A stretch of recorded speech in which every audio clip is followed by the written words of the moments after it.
Unfortunately, this cult that we've now left, this religion, this religious, organised, brainwashing cult we have left, has given us power and a voice to speak out. Yep. Like lions, we now roar.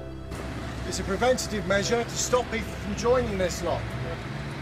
Because they're toxic, they're damaging, they commit suicide, people are dying from blood transfusions, they're breaking up families, clinical depressions. I could go on, brother. I love and respect you, I really do. We do. But it's not you, it's the religion that you belong to, it's wrong. Did you know that it was Freemasons? Did you know that the Freemasons started the cult?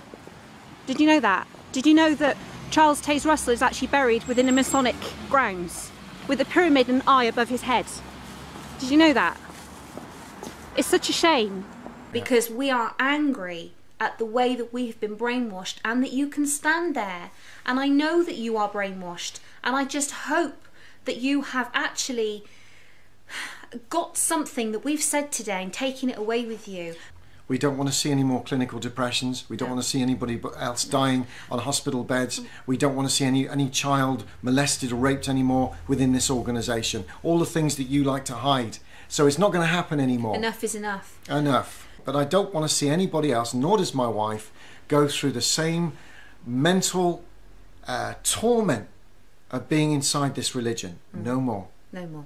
My story, in a nutshell, I was 5 years old. There was a knock on the door. Man in a suit wanted to talk to my father. I stood near my father's leg, looking up like a 5-year-old little girl, hanging onto his leg. This man in the suit put his foot in the door, held it open, read from the Bible. Next thing you know, no more Coney Island on the weekend with my family. None of that. We'll have none of that. Oh, you like those little pants? No, can't wear them. You're wearing dresses now. I was a little tomboy. And Beatles, any kind of programming on television that had anything that Jehovah's Witnesses do not approve of, that was it. My life changed. 5 years old.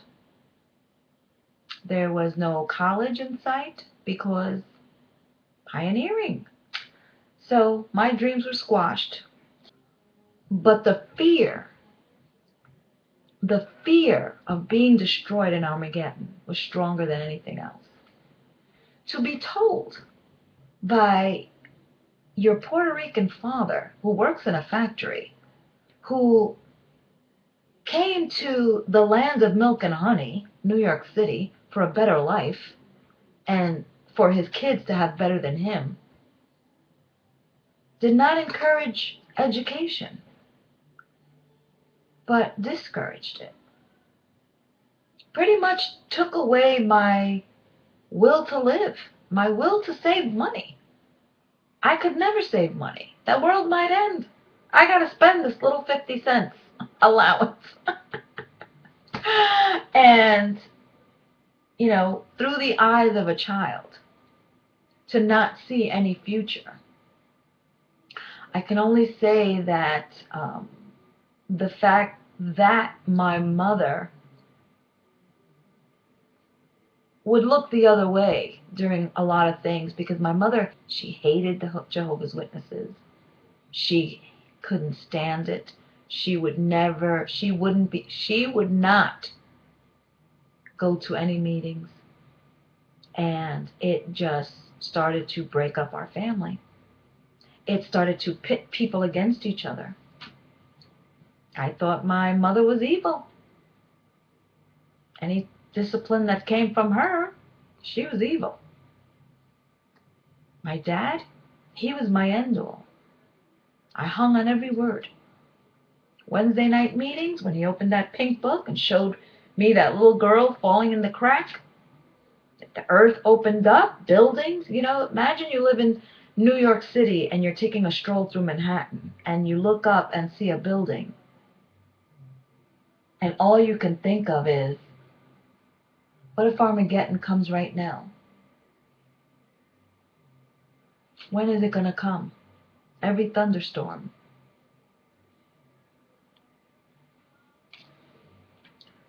A little bit about me. I look back and I gave 15 years of my life to the cult, to the Jehovah's Witnesses, and I look back and I think I had no use at all. I spent best years of my life knocking on people's doors, selling them a lie. It damages, it divides families. For a start, you'd technically lose your freedom. You would lose your individuality. You wouldn't be able to think for yourself anymore, so to say. You wouldn't be able to do what you once did. You're dictated to on what you can watch, what you can't watch, what is good, what is bad, who you can and who you can't talk to. Yes, who you can and cannot talk to. It's unbelievable. As you progress towards your baptism, your life slowly starts to ebb away all the more. You become more of a watchtower drone. It's quite sad, really. Everything you once were, everything you once had, you lose. You'll lose your life. You'll lose everything you were. You will not be the person you were when you started. You'll start to lose friends. You'll start to drift away. You won't notice it, because it's normal to you. But slowly, piece by piece, inch by inch, the only friends you have are the people in the congregation, in your kingdom hall. These aren't real friends. These aren't true friends.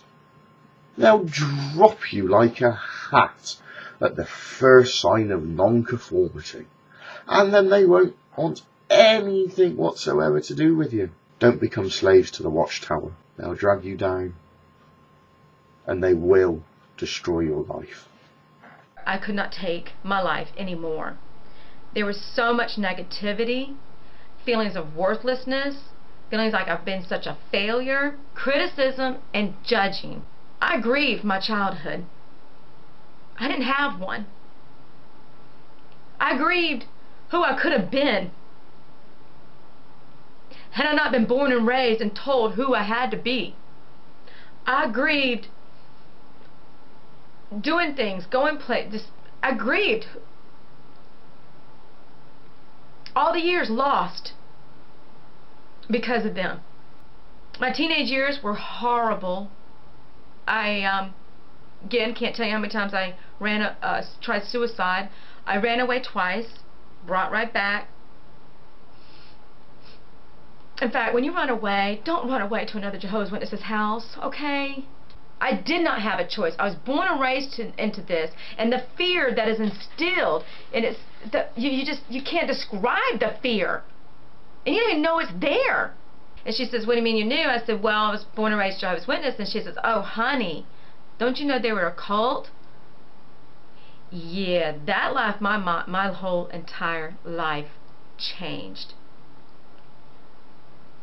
Jehovah's Witnesses are a cult. Well, no wonder I feel so messed up. I felt at that moment some sort of freedom, some sort of confirmation. It's like I knew all my life something was wrong and I could never put my finger on it, could never explain it, and out of one word a woman says, and my entire life changed. That your life has been a lie. An entire lie. I was deceived. I was lied to. But when the floodgates opened and I knew I could make a choice, honey, believe me, I ran. I ran from them. Yeah, my parents don't talk to me anymore.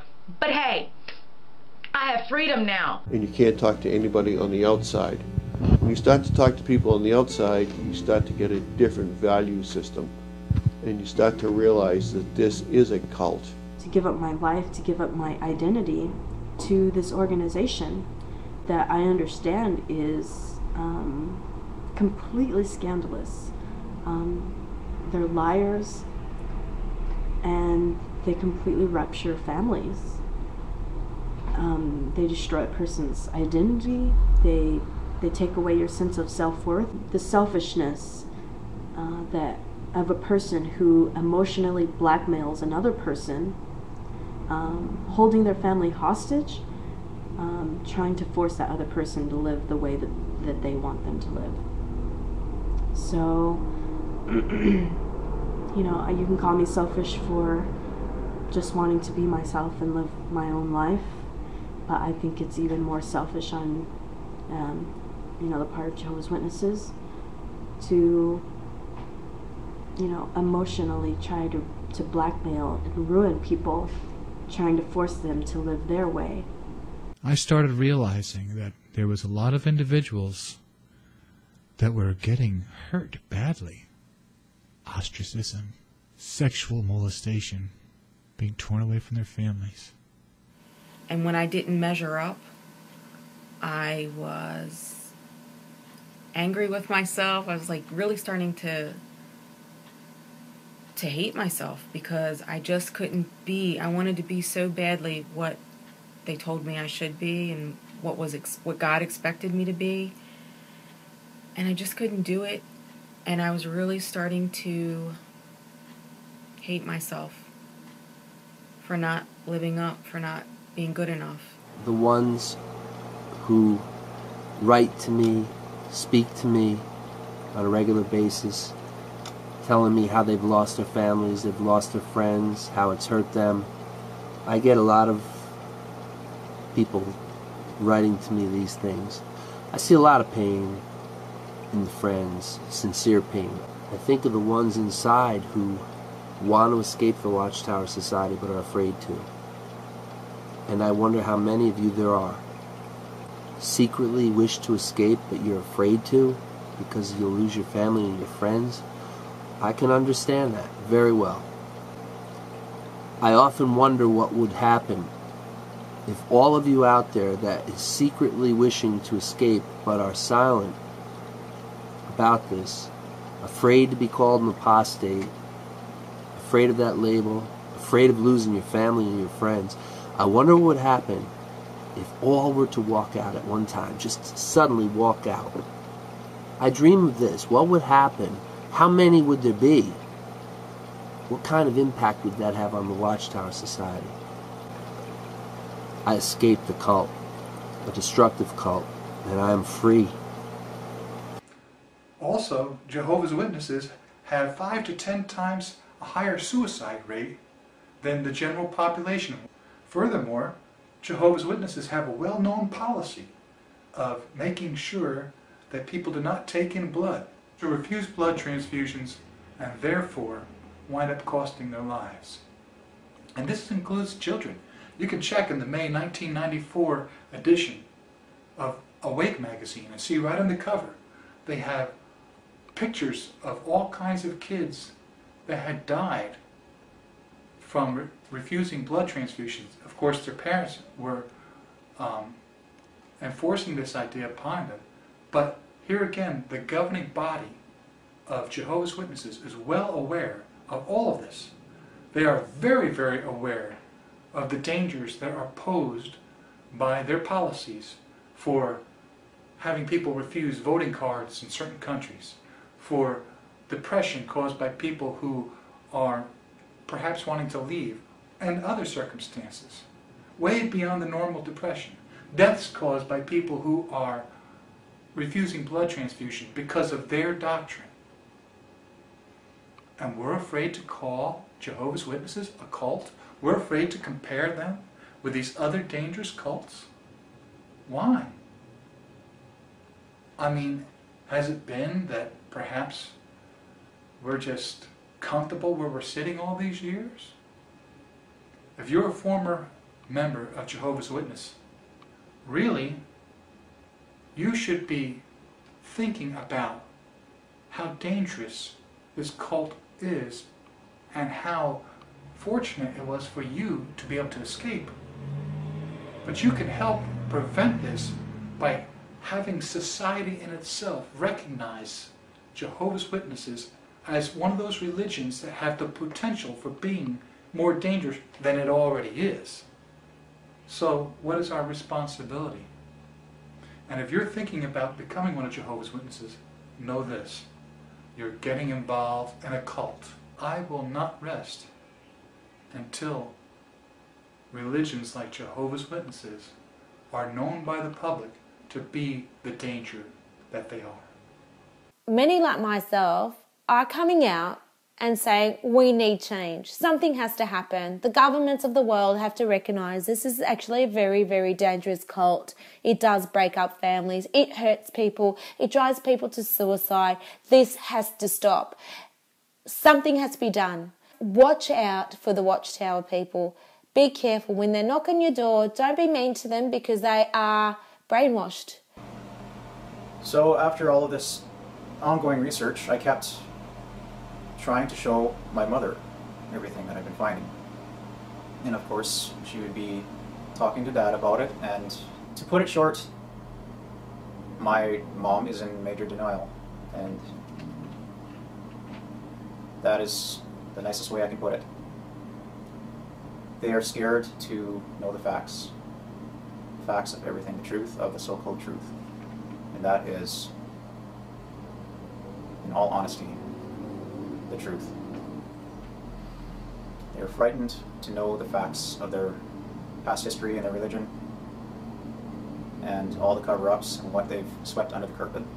Was the fact that so early on they teach you not to research the religion and look at the internet, the books, the publications, their past literature, and I began to really understand why they're so fearful and why they're so adamant about you not doing the research. Because when you look around the Kingdom Hall and you see Sister so-and-so and you see Brother so-and-so and you know the pioneers, the ministerial servants, the elders, the people at Bethel, the district overseer, these are the exact same people that you're looking at right in front of you that stepped out of the organization. They have walked away. They're not the boogeyman. They're not monsters. They're not devil worshippers. They're people who looked at the men in charge of this religion and calling themselves the governing body and came to understand the same things that I did.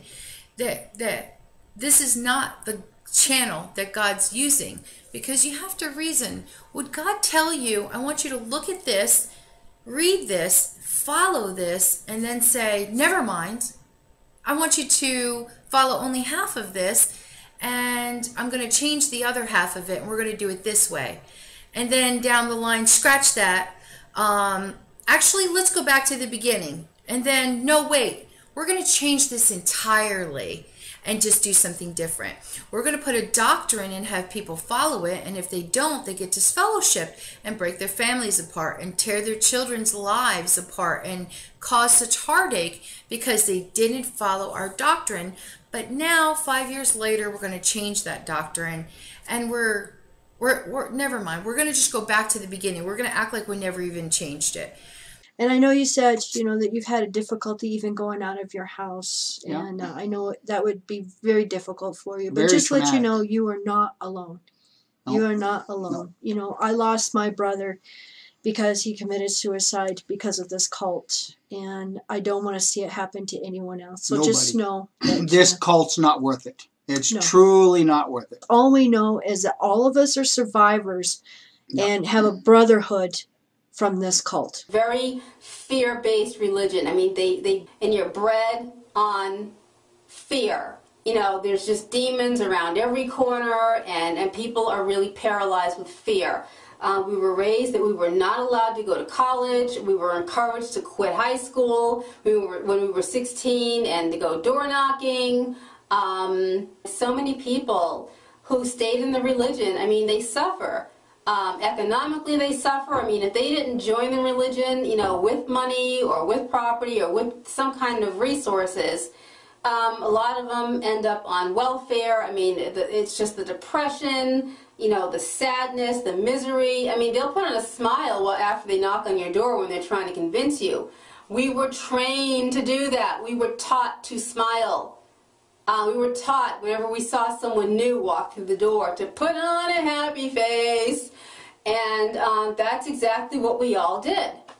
But happy, no, we were miserable, we were ill emotionally, oftentimes physically, and so many people wasted their years and their lives Jehovah's Witnesses spend a lot of time trashing the Catholic Church, but then when they get old, they don't even take care of their own. The leaders don't.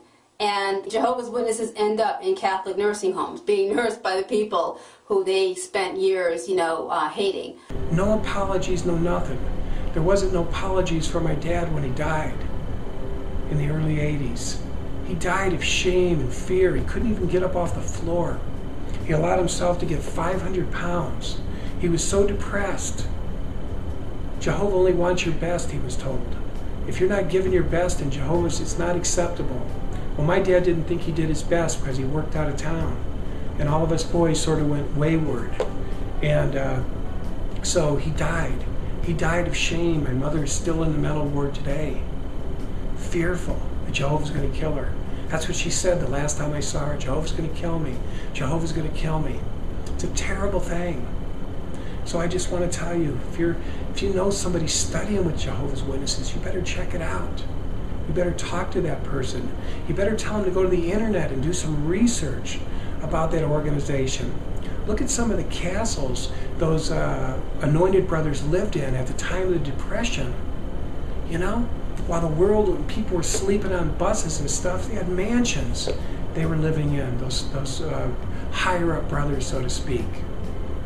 People don't know this. They're told not to look at the internet.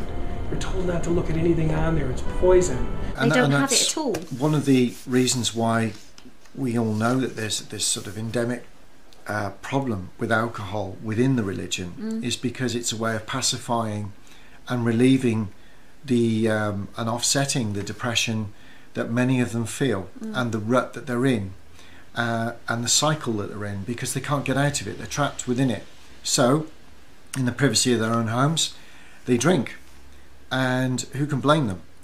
Because it's an just escapism for it's them. a way out. It's an escape. It's escapism to try and fill that lack of pleasure in the rest of their life, because they're not allowed pleasurable things in the rest of their life because they're so suppressed within the organisation. So they cling on to anything that they can do, and I think that that's why, specifically with the younger generation, that drinking to excess is the one thing that they can do behind closed doors that seems to be an okay thing with the other brothers and sisters around them. Well, because they're all this doing is the the same interesting thing. point, babe, is that the younger generations, and we know lots of them, drink to excess with each other, and that's a very good point, because it's acceptable.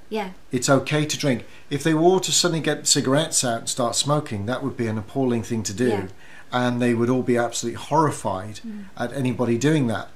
But with the alcohol, it's a very different subject, and they're allowed to drink, and so therefore they drink, and they drink to excess more often than not.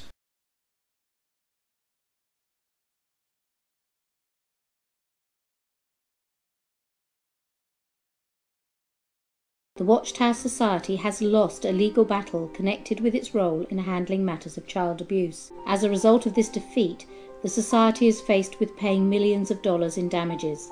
They've been abused by Jehovah's Witnesses. So I was told to protect the person who actually abused me instead of me being protected. This man went on to molest other little children. The Jehovah's Witnesses policies encourage abuse by not reporting allegations to police, choosing instead to handle individual cases internally. Today, a stuffed lamb was placed on the doors of area kingdom halls, telling victims they need be silent no more. I grew up in Jehovah's Witnesses. I was third generation, and I was sexually abused in almost 5 years by an elder in the congregation. The governing body wrote a letter to all the elders in their congregation in Jehovah's Witnesses around the world. One of the paragraphs says, "It cannot be said in every case that one who has sexually abused a child could never qualify for privileges of service in the congregation. Keep in mind that the branch office, not the local body of elders, determines whether one who has sexually abused a child is considered a known child molester." I mean, this is really scary stuff. So let's take the next one. Not every individual who has sexually abused a child in the past is considered a predator. The branch office, not the local body of elders, determines whether an individual who has sexually abused children in the past will be considered a predator. I care about the people inside. You should all know that my family is in there.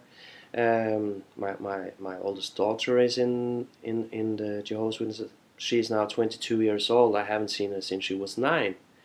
The Jehovah's Witnesses have settled 9 lawsuits alleging church policies protected men who abused children for many years. In settling, the church did not acknowledge wrongdoing. Now, evidence has surfaced that leaders did know about some of the men, but apparently never informed authorities. Frederick McLean is among the country's most wanted fugitives, accused of molesting children for almost a decade. His typical victims were young girls, I think starting around 5 or 6 years old. Authorities say McLean was a respected leader in this congregation of Jehovah's Witnesses. His role in the church was significant because we believe that his participation in the church gave him access to his victims. The Jehovah's Witnesses recently agreed to pay to settle a lawsuit that alleged the church knew or should have known McLean was a pedophile. One of 9 similar cases church headquarters settled without admitting wrongdoing. But internal church records now coming to light in those lawsuits show that the church knew for years that some prominent members were sexually abusing children and did little. Example, James Henderson. Documents showed the church knew he was abusing kids as early as the 1970s and stripped him of his leadership role for a while, but apparently never alerted police. He was finally arrested in 1994 and went to prison, having molested children for 2 decades. Another church leader, Alvin Hurd, confessed to the church in 1981 that he'd abused 3 children, ages 5, 9, and 11. But again, the church apparently never notified police. Hurd, now in prison, admits he molested other children until 2003. The policies and procedures enacted by Jehovah's Witnesses protect pedophiles rather than protect the children. Barbara Anderson, a former Jehovah's Witness, is an outspoken critic of the church on this issue. She says the church prefers to keep an abuser's confession confidential. They do not report child abuse to the authorities. The church declined to speak on camera.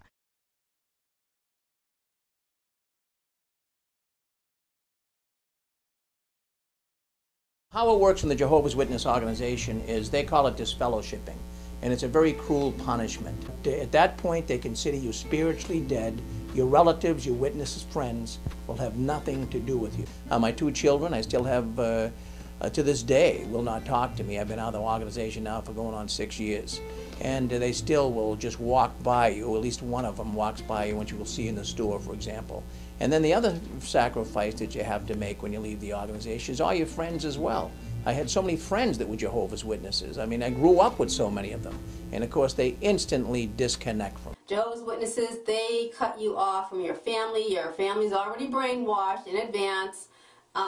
You know, when, you know, people, including their own family members, I mean, it just, you know, family members cutting off their own children, not allowing grandparents to see their own grandchildren, friends, you know, cutting each other off. I mean, I remember days when I was brainwashed and I knew when I saw someone who was an ex-Jehovah's Witness or they were disfellowshipped, excommunicated, I knew that I couldn't say hello to that person because if I did, the wrath of God would be on me. Into a much more active mode. I mean, the shunning turns into something where they're doing it as a punishment now. It's like, you know, it goes from the vibe that you get. I mean, it's full of disdain. You know, really they think that you're something ugly, and that you know, if they basically they look at you like you just committed treason. Like, how could you, you know, how could you betray us like that? And you know, you'll have friends and people and family that you've known your entire life who just all of a sudden really cut you off and really want nothing to do with you. I don't enjoy seeing my friends and family turn into zombies right in front of me. You know, I lost my family years ago. I haven't seen most of my family in over 20 years. You know, I don't even know where my youngest brother is. All escapees from cult mind control, when we get shunned or ignored or marginalized due to the Watchtower's human rights violations, due to their shunning policies which cause people to commit suicide every year. I'm not going to do that. You're not going to do that. They have been conditioned to think that if you leave their group, if you leave their club, you're now the enemy. You are the devil. You are demonized. You are satanic. You are not to be trusted. You see, they've had that indoctrination. We used to have it. You can probably relate to that. And so because of that, we want to cut them some slack. We want to say, okay, you know what? As an individual, this is probably a nice person. They think they're doing the right thing. They think they're following God's laws or God's will. So I've been trying to work on that, not have animosity towards any individual witnesses that do that fake, you know, walk right past me, pretend they don't see me. 20 years ago, I was initiated into a cult. At the age of 10, I became formally one of Jehovah's Witnesses. This child wouldn't have known what shunning is. This child didn't know that she was being sworn in or welcomed into a cult. This child didn't know who the governing body was. This child went into a legally binding contract with an organization and didn't even realize it. That child never would have imagined the pain and heartache that they would have to go through. And the pain that comes from what that religion has done, what that cult has done. These two women right here are now shunning me, shunning this, because of that decision I made when I was 10 years old. If this child would have known about the damaging policy that the Watchtower and Bible Tract Society has about shunning former members, I never would have gotten baptized. And you know, those are my grandmas. I cannot move on with my life at this point knowing that there are people who are still becoming Jehovah's Witnesses every day, knowing that children as young as 6 years old now are being baptized as Jehovah's Witnesses, to get people educated, to know the damage that this religion does. And as long as this religion still protects child molesters and promotes this policy of shunning, I will be one of the loudest voices screaming at the top of my lungs to expose them for what they are. And in Watchtower's case, no mercy is applied whatsoever. If they can get away with making life miserable for disfellowshipped people and driving them to commit suicide, that's precisely what they'll do. This is evidence, as far as I'm concerned, that you're evil. Because in front of another audience, you tell parents that it's okay to blackmail their kids into making a lifelong commitment to an organisation that they will be held to till their dying breath. And then in front of another audience in another part of the world, you can look them in the eyes and say, it's a voluntary thing. We volunteered for this. No. You look at this audience in Rome and you tell them, oh, we're not tying people to their seats. We're not locking the doors. People are free to go whenever they want. It's a free thing. It's a voluntary thing. Nonsense. Absolute nonsense.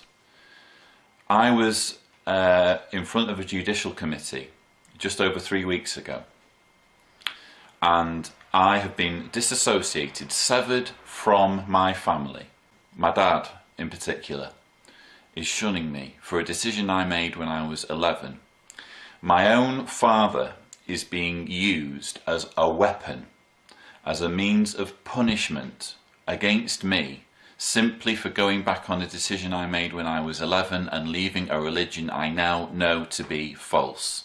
You cannot lie to people, Tony. I won't have it. I won't have you lie to people and tell the world, tell Jehovah's Witnesses that they're free to leave whenever they want, because they're not. You're threatening them. You're holding them hostage. You're using the most sacred thing in the world, a person's loved ones, and you're taking those loved ones, turning them into a weapon and making them hate people who leave, making them believe that people like me are mentally diseased, are gangrenous, are eating at the table of demons, and you think people are free to leave? Well, you clearly don't think that, but that's what you're saying to people, and that's why you're evil, Tony.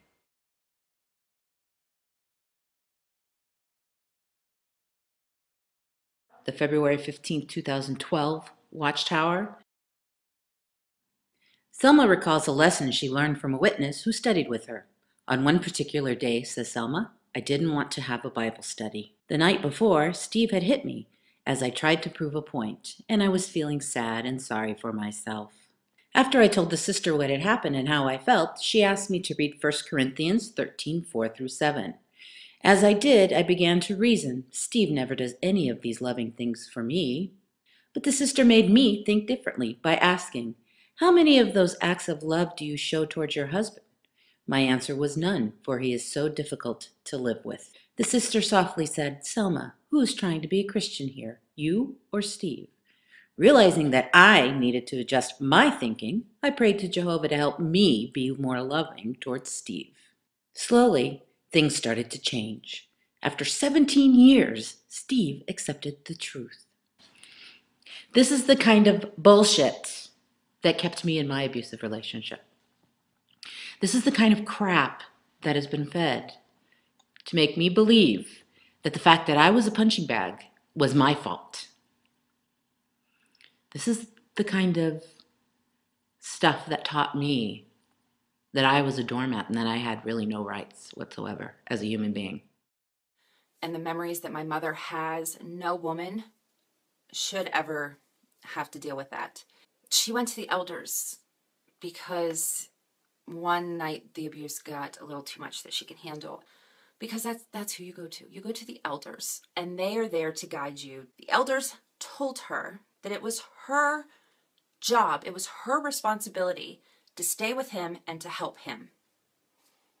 And because that's what the elders told her, like any Jehovah's Witness or ex-Jehovah's Witness knows, basically the elder's word is the word from God, beating her and throwing her through windows and taking her head and her body and throwing it into walls and making holes, and him coming after me and my mom stepping in between me and him to protect me and getting the brunt of all of it just because the elders told her that was her job. For you men out there, or you ladies out there, if you want to continue to hit your spouse and for your spouse to be told it's okay, you should go be a witness. And if you did not sense my sarcasm, I can't help you. I can't help you. My two older boys, he used to beat almost every day. Your self-worth is zero. You don't have any self-worth whatsoever. I would go into the bedroom and I would call the elders and I would hold the phone up and I'd say, can you hear what he's doing to us? He's threatening to kill us. And they said, you have to be submissive wife. You will win him over by being quiet. You have to show respect and let him be head of the house. This is ridiculous. I can't believe that they're still teaching this stuff. Yeah. These men who have been sheltered their whole lives, like I said, don't know what century they live in. have no idea what kind of horrors go on behind closed doors. You know, this spousal abuse, domestic violence leads to death. And you know, if you've watched my videos, you know that I absolutely 100% believe that this is a destructive mind control cult. And this is part of the destructive side of it. And in any mind control cult, whether they're 10 members or whether they're 10 million members, the women are always fodder. The women are always less than nothing. And it's the same in this organization. And this proves it right here.